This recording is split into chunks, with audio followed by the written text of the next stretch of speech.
following podcast is a part of RadioMisfits.com. And now it's time for the Mr. Nailsin Show. Well, this will be another short episode because I'm in a lot of pain. It's back and neck pain bothering me on top of the usual stuff. But it's also been busy. There's a lot of cattle stuff I've been doing. Trying to keep up with videos for YouTube and Rumble and all, and my locals page. And a lot of that is stuff I'll just tape a bunch of stuff in one sitting and try to sprinkle it out overall. It's not like on the moment, oh, what's in the news today? Maybe I'll do a video about that. It doesn't really happen that way anymore. And then there's these live streams I do most frequently, Pat Dixon's show, then the Doomcock show. And it's getting increasingly hard to do. It's, I think, probably coming to where maybe I can do an hour and then I gotta go because I can't stay in this chair long enough. And then other times I can do it. I suffer for it later. But here lately, I don't know. I'm looking into getting a new mattress or something along those lines and hope that'll help out. And it could be by Monday I'll be good. I have pre-taped some stuff for video-wise. There's a Star Trek review, and I might be able to do a Doctor Who one. I'm not sure yet. I've got stuff for the Sunday comic book show. I taped that, so that'll be there. And taped something for some news about the Superman movie. Apparently the J.J. Abrams one is still a go. So I thought, oh, that's odd. So I did a little thing on that. I don't know. Maybe that'll come out Saturday. I don't know. There's no video for it. It's just audio. And then for this, I'd already pre-taped some Nailsin news segments and then Bugman part 2, but couldn't sit down for the Barren Void one. So that's putting it behind schedule. I don't think I'll ever do one with that many chapters again. The only one bigger than that was the year-long Halloween or holiday type thing I did for Night Night. But anyway, so there won't be any Barren Void for this episode as was intended. But I do have some, the usual disgusting Nailsin news stories. It's pretty brutal. And the Bugman part 2, which will wrap up that story, of the Deep Dung saga, I guess. Loosely based on a Golden Age Batman story. That's kind of the take for, Bugman, for now. Bugman being, one of the alternate choices for a Night character. And I still sometimes toy with the idea of doing like a multiverse story with the characters and then merging it because, Bugman is basically crafted after like a beetle or some sort, which is a nocturnal creature. So you could still call him Night like Batman's called the Dark Knight, So I kind of thought, yeah, that might work. And of course, a lot of things fall into place. It's obvious what the Bugmobile would look like. It's a Volkswagen Beetle. Stuff like that. So I could do that. But anyway, that's the things that float about. So apologies in advance for not having enough stuff. But, these things happen. And don't worry, I do suffer for it. I'm getting my punishment. So, anyway, here's the rest of the show. Hope you get a kick out of it, and I'll see what I can cobble together for next week.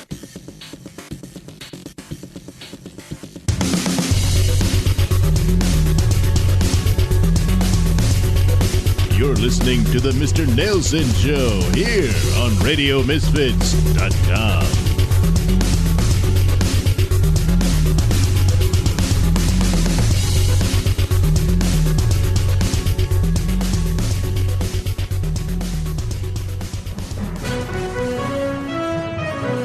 This is a Nailsin News Bulletin. Houston man allegedly shot fiancé and brother because he thought they were committing witchcraft. Hello, I'm Mr. Nailsin. A 23-year-old man was arrested on assault-related charges after he allegedly shot his brother and fiancé. Deputies responded to a shooting at an apartment building and found a 17-year-old male and 26-year-old female injured from apparent gunshot wounds. They were transported to a nearby hospital in critical condition. Deputies arrested Wilman Sandoval at the scene for 3 counts of aggravated assault. The sheriff said Sandoval was accusing both victims of committing witchcraft on him. In an update, Gonzalez said the 2 victims were in fair condition and expected to survive. Gonzalez said in a press conference, Sandoval allegedly shot his fiancée multiple times with a pistol. Sandoval was reportedly upset about the purported witchcraft, which led to the shooting. Sandoval moved from the couch, walked towards the front door, and allegedly started firing at his fiancée. The brother got up, but Sandoval shot him twice, including once in the head. Sandoval allegedly pointed the gun at a third relative who was trying to assist the fiancée. And I guess he just didn't shoot that one. Well, whatever curse he thought they had put upon him, I just don't know if he feels his luck has changed now. This has been a Nailsin News Bulletin. The Mr. Nailsin Show is brought to you by me, Night Knight. Head over to IndiePlanet.com to get your copy of the Night Knight comic book so that you can actually see me in action in my one-man war on crime. Shut up, Boo-o, God damn it! I do the announcements. Oh, God, no one gives a crap about Boo-o. I'm part of the team, man. Tell him about false advertising. God, stupid idiot. I help Night Knight fight crime, and we blow stuff up and do a lot of damage. and of course, people get mad at us when we do. But it's a war on crime, and in every war, there's collateral damage. I mean, well, I guess it isn't one-man war, because exactly. It's a two-man war on crime. All right, anyway, we're running out of time. Don't miss this opportunity to get your hands on the adventures of Night Knight and Boobo. The Night Knight comic book available at IndiePlanet.com. How long has it been since you've held a pretty young girl in your arms? The naughty stewardesses would like to take care of your problem.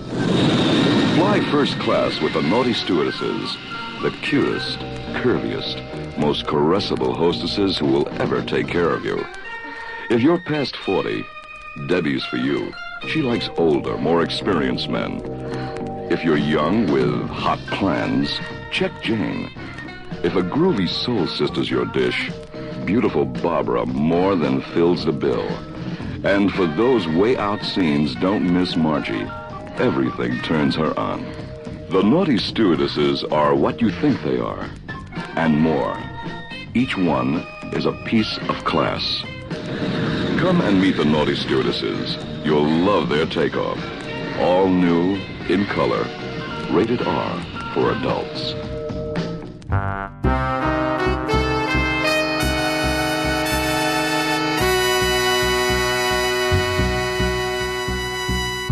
In our last episode, Bugman in an attempt to stop thieves from stealing a ruby idol of the god of death, Deep Dung. He was suddenly overcome by apparent members of said cult of Deep Dung, sprayed with gas in the face that made him ill and caused him to collapse and land face down in a puddle of his own puke.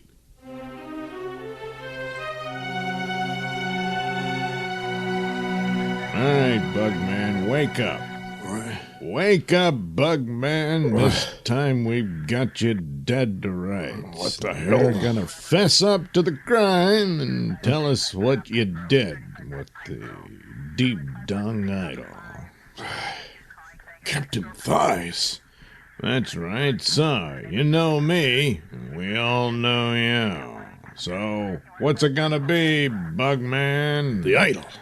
So, they made off with it. No shit. They left me here to take the blame. Oh, come on, Bugman. You expect me to believe that story, that somehow you're innocent in all of this, and you had nothing to do with the theft of the deep dung, whatever the hell that is. Well, if I'm the one who stole it, how come it's not on my person, Captain Thighs? I mean, what kind of plan is this where I just break in, attempting to steal this rare item, and then pass out in my own puke? Damn it, I gotta clean this Now, up. more than likely, Bugman, your own gang double-crossed you and left you here for us to pick up.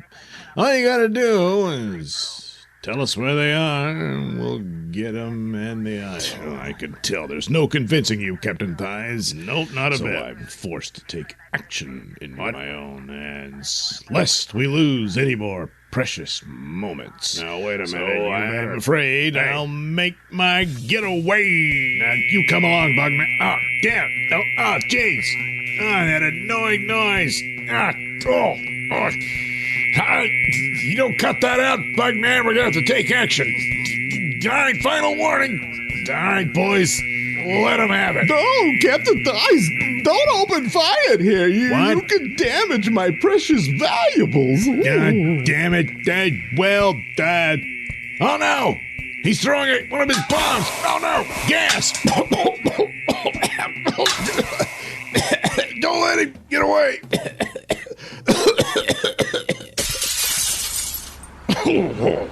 Phew. Just barely made it out of there. Now I've got to get to the Bugmobile. Here we are. Oh, good. All set. But now I've lost so much time. How will I ever be able to track down the real thing? Oh, my signal device. It appears oh, yeah, that's right. I planted one of my bug tracers on one of the attackers. It should lead me right to the gang. Even when I'm half-assed doing it, I'm still excellent. Uh-oh. They've come out of the museum. They've seen me. They're going to be in hot pursuit. The only way to avoid the police any further is to activate my anti-gravity mechanism and escape to the sky. And so the amazing Bugmobile does exactly that, soaring to the skyline as Bugman searches for the secret hideout of the thieves. Yes, the signal is getting stronger. Let's see if I can correspond that with the search. Oh, yes. Wait a minute. I know that address. It's the specific address of the Yankee Cranky Massage and Spa Parlor. Yeah, pretty well. Anyway, that's where I'll find the thieves. Meanwhile, deep down in the secret basement beneath the Yankee Cranky Massage Parlor, we find the Deep Dung Gang. Gee, boss, who'd have thought anybody would be dumb enough to fall for this BS Deep Dung cult crap? Well, theatrics goes a long way, my business. Yeah, I found that cheap piece of plastic in some turd world market. Inspired an idea. Sure, I was always good at selling relics that were not worth paper it was wrapped in. I managed to fool people. But you gotta juice up the story. Make it better all the time. And that's when I came up with this Deep Dung cult. And I found a good mark right here. Yeah. But with all the hysterics and increasing the legend, the price is going up, boys. So we'll move on from here, and the black market will be all too hungry for getting their hands on an idol that apparently the Bugman himself wanted. Yeah, speaking of Bugman, I just can't get the sound of his weird bugmobile out of my mind. It's as if I can hear it even now. Yeah, now that you mention it, I can hear it too. Holy crap. Even I'm hearing it. Damn it, you idiots, you let him hear. What? No, it can't be. But of course it can. As already indicated, the Bugman left a tracer on one of the members of the gang. And suddenly, the Bugmobile smashes right into the building, landing and running over several members of the Deep Dung cult. Oh my God. Jeez. Don't take another further step, lest you too suffer the wrath of the Bugman's justice. Justice? I mean, all right, look. We're a gang of thieves, sure, and I conned that museum guy, but you're a murderer. I suppose you're referring to the apparent deaths of your gang members. It's an unfortunate, necessary evil in my war against evil. What? That's crazy. Wait a minute. I recognize you. Why, you're Matt Dallion, the world-renowned adventurer and archaeologist. Yeah, well, it was a great con while it lasted, and it was going great, and would have worked too if it hadn't been for your meddling, you madman. Now I've got to get out of here while the getting's good. Oh, no, you don't. Suddenly, the Bugman whips out his stinger gun that shoots several volts of electricity into the back of Matt Dallion, causing him to be momentarily paralyzed, also causing him to fall down a flight of stairs, breaking every bone in his body. Whoops. Oh, well. A fitting end for his kind. Huh? Oh. It appears the idol of Deep Dung fell on the floor and broke its head off. Also a fitting sign of the ultimate outcome of the pursuit of the worship of death. Little does Bugman know that the cult of Deep Dung was completely made up and fake. Not that it matters because, well, this is the end of this particular adventure of Bugman.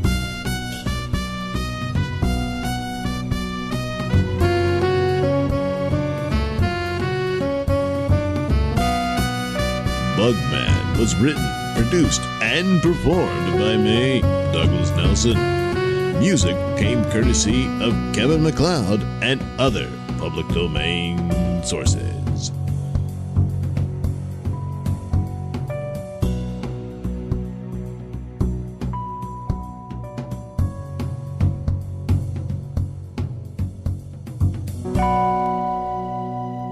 The Lonely Woman. She's looking for a man, any man.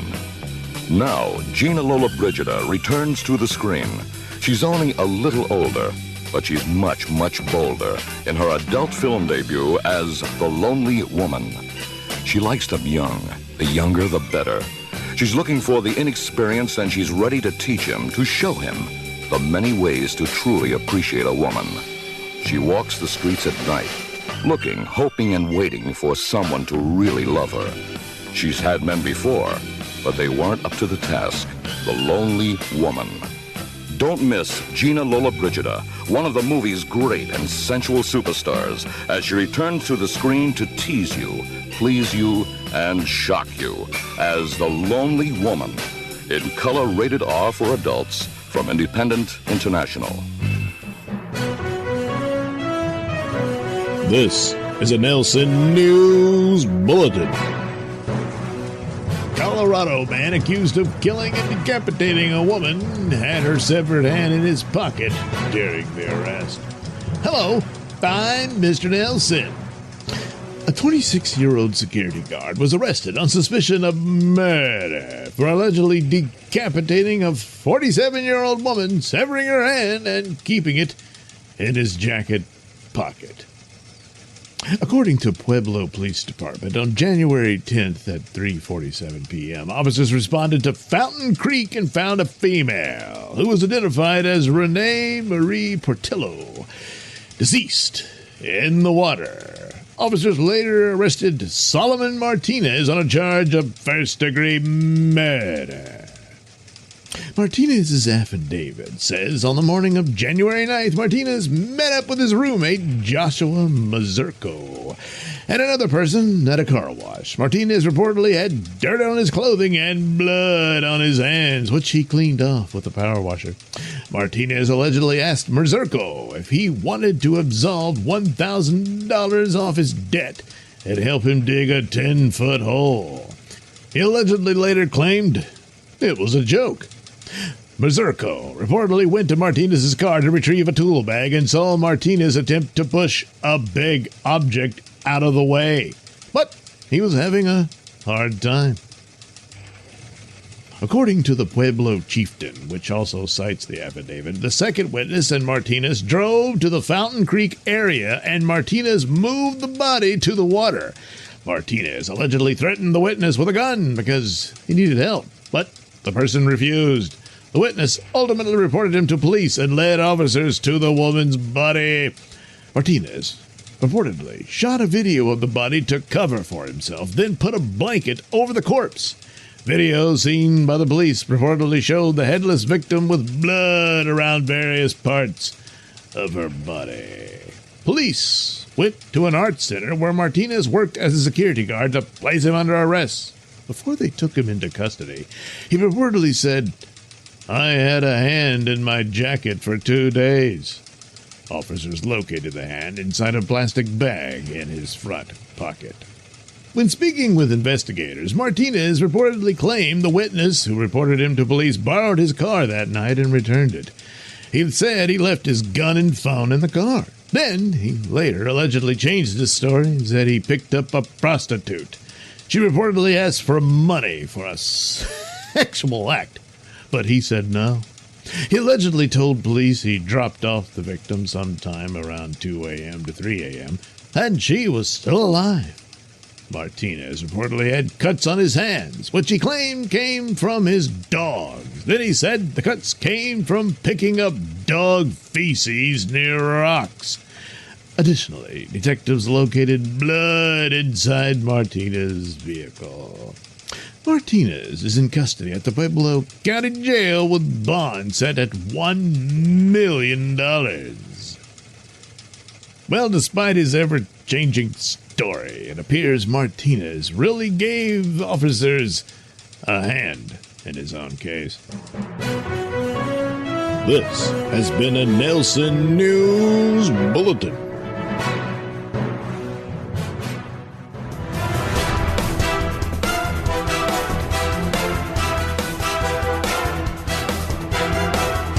The views and opinions expressed during the Mr. Nailsin Show do not necessarily reflect those held by RadioMisfits.com. So, any complaints and or comments should be sent to @MrNailsin on Twitter, where they will be promptly ignored and or blocked.